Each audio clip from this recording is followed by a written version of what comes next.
We interrupt this program to bring you an important Wayfair message. Wayfair's got style tips for every home. This is Styles McKenzie helping you make those rooms sing. Today's style tip. When it comes to making a statement, treat bold patterns like neutrals. Go wild, like an untamed animal print area rug under a rustic farmhouse table from Wayfair.com. Arr, fierce. This has been your Wayfair style tip to keep those interiors superior. Wayfair, every style, every home. Ryan Seacrest here. When you have a busy schedule, it's important to maximize your downtime. One of the best ways to do that is by going to ChumbaCasino.com. Chumba Casino has all your favorite social casino games like spin slots, bingo, and solitaire that you can play for free for a chance to redeem some serious prizes.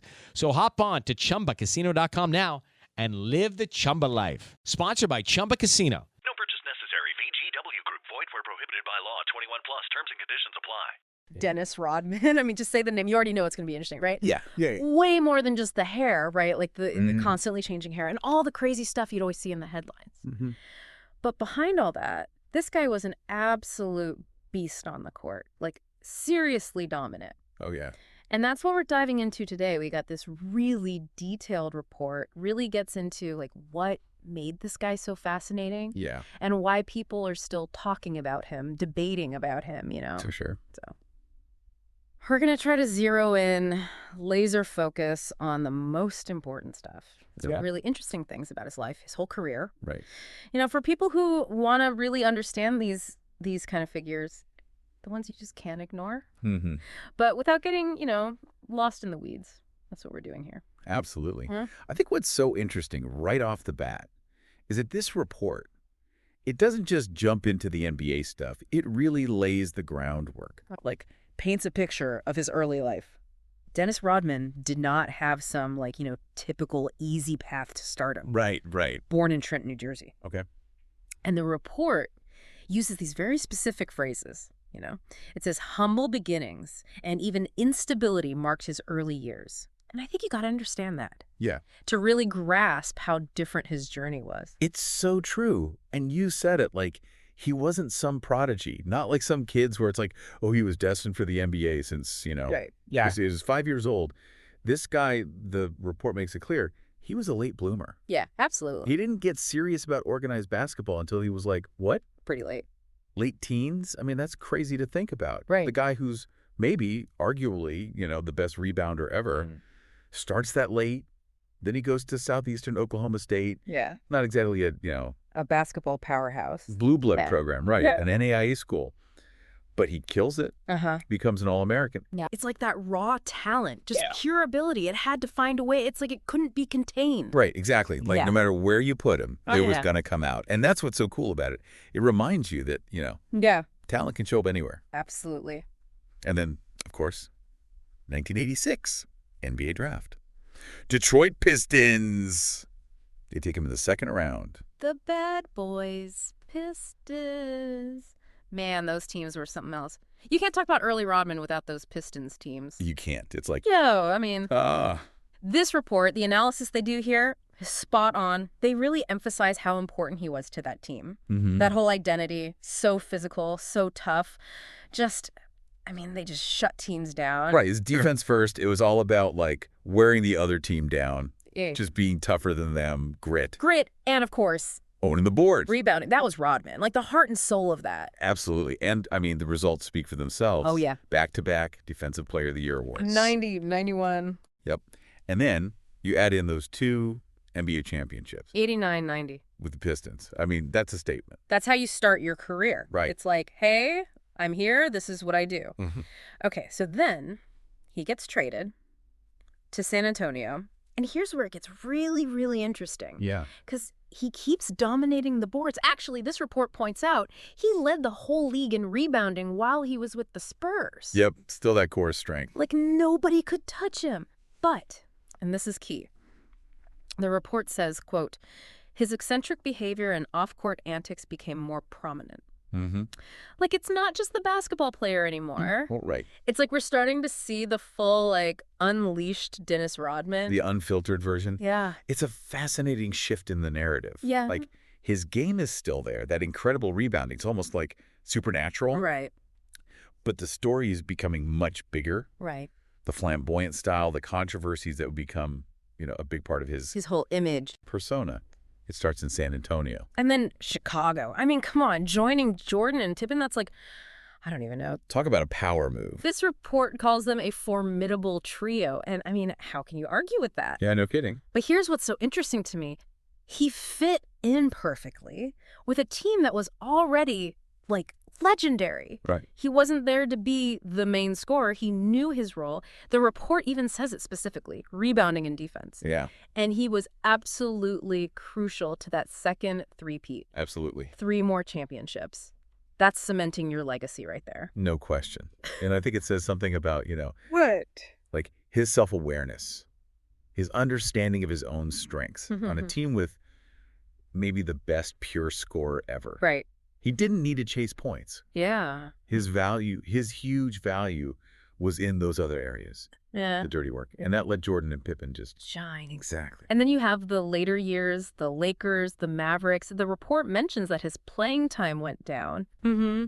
But it also says he was still incredibly notable. Right. It's like his presence alone, even if he wasn't putting up the same numbers, Yeah. it still meant something. It still had this aura, Yeah, it's like even as his peak performance, his absolute best was definitely with the Pistons and Bulls. Yeah. He was still a huge name, still a major figure in the league. And I think it's important to include that. Yeah. It shows the whole picture, his entire journey through the NBA. So let's really break down what made him such a force. Yeah. On the court, I mean. This report doesn't mince words. It says he's widely considered one of the greatest rebounders in NBA history. It's not hyperbole. And they go on to highlight, like, the specifics, the things that made him so good. They talk about his timing, his positioning, and his tenacity. It's like he had a sixth sense for the ball. Yeah, totally. It wasn't just about athleticism. Like obviously, he was incredibly athletic. Oh, yeah. But rebounding at that level, it's almost like, it's about anticipation. Knowing where the ball's going to go before it even gets there. Understanding the geometry of the court. And then that pure will to get the ball. Like a hunger for it. And it wasn't just about grabbing the ball. I mean, he was an amazing defender, too. Right. The report calls him relentless and versatile. Yeah, he was just disruptive. He did not want to go up against Dennis Rodman. Nope. And the report even gets into, like, the data. They talk about his rebound rate. Okay. Which is basically the percentage of available rebounds he got while he was playing. Interesting. And his numbers were, like, way higher than anyone else's. It's like he studied shot trajectories. Wow. Like he was obsessed with understanding where the ball was going to go. And then, I mean, come on, the awards. It's crazy. Your resume is stacked. 5 NBA championships, 2 Defensive Player of the Year awards, that's right, 7 rebounding titles in a row, all NBA selections, all defensive selections, Hall of Fame induction in 2011. I mean, that's great. That's not just good. That's dominance over a long period of time. Right. Like sustained excellence. Yeah. Okay, but now we got to talk about the other side of Dennis Rodman. Just as prominent, just as much a part of his story, the controversies, his whole, public persona. Off the court, he was a completely different animal. Oh, yeah. This report, it actually goes into some detail about his flamboyant style. The constant hair color changes, the tattoos, the piercings, the clothes he wore. Like he was making a statement. He was. And it wasn't an accident. Right. It was deliberate. He wanted to stand out, to challenge the norms. And, it wasn't just the look. It was the actions, too. Yeah. On the court, the report mentions on-court altercations and suspensions. Yeah, he definitely pushed the limits. Sometimes he went way too far. He did. But that was part of the whole package. And then his personal life, the relationships, the behavior. I mean, this report puts it nicely, saying high-profile relationships and unconventional behavior. It's a lot. It was a lot. And it kept him in the spotlight for all kinds of reasons that had nothing to do with basketball. Right. He was a celebrity as much as he was an athlete. And he owned that. Yeah, he did. In a way that was really new for that time. And then there's the North Korea stuff. I mean, that's like a whole other level of bizarre, right? Yeah, bizarre. Going to North Korea, meeting Kim Jong-un. Multiple times. This report highlights both the fascination and the criticism that came from that. It's a part of his story that's just, there's nothing else like it. Yeah, you don't see other athletes doing that kind of thing. It raises all these questions about, About what? Like the role of athletes in politics. Yeah. In international relations, even if it's totally unconventional. Right. Okay, so there's one more thing we have to address. It's important. Yeah. This report mentions this recent death hoax. So for anyone listening, just so you know, those stories that were going around online saying that Dennis Rodman had died, Completely false. totally false. We have confirmation that it was a hoax. It started on social media. Yeah. Early April 2025. Yeah. And of course, it spread like wildfire, unfortunately. But the good news is Dennis Rodman himself has said publicly that he is alive and well. Yep. Put out a statement, shut it down. And this report, it makes a really good point about this whole thing. Yeah. It says this is a perfect example of the dangers of misinformation. Absolutely. And how crucial it is to, like, check your sources, make sure you're getting information from somewhere reliable. Especially these days. Especially these days, yeah. It's a good reminder for everyone. So, okay, we've covered a lot here. What's the takeaway? What's the lasting impression?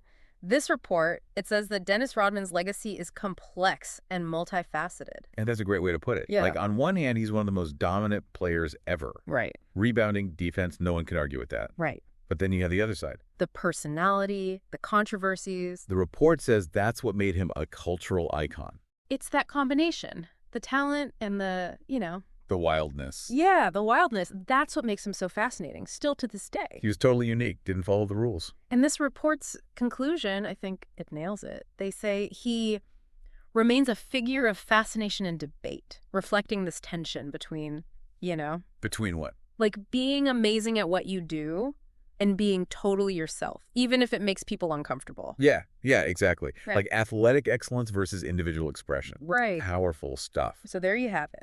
A deep dive into Dennis Rodman, based on this report, which was awesome, by the way. Mm-hmm. And it makes you think, right? Like, when you consider everything, the basketball, the off-court stuff, Mm-hmm. what do you think is the most lasting part of his impact? Yeah. On basketball, on culture, on everything. I mean, for me, it's that constant, like, back and forth Mm-hmm. between dominance and just, I don't even know the word, defiance, maybe? Yeah. Like, he was so good, but he also just did whatever he wanted. And that's what makes him so interesting. Absolutely. It makes him someone we're still talking about. So that's Dennis Rodman. And, with a figure like this, Yeah. there's always more to discover, always more layers to uncover. For sure. It's like you can keep digging, Mhm. There's always something else there. Always. And that's what makes it fun. Hello, it is Ryan, and we could all use an extra bright spot in our day, couldn't we? Just to make up for things like sitting in traffic, doing the dishes, counting your steps, all the mundane stuff. That is why I'm such a big fan of Chumba Casino. Chumba Casino has all your favorite social casino-style games that you can play for free anytime, anywhere with daily bonuses. So sign up now at ChumbaCasino.com. That's ChumbaCasino.com. No purchase necessary. VGW Group. Void where prohibited by law. 21 plus. Terms and conditions apply.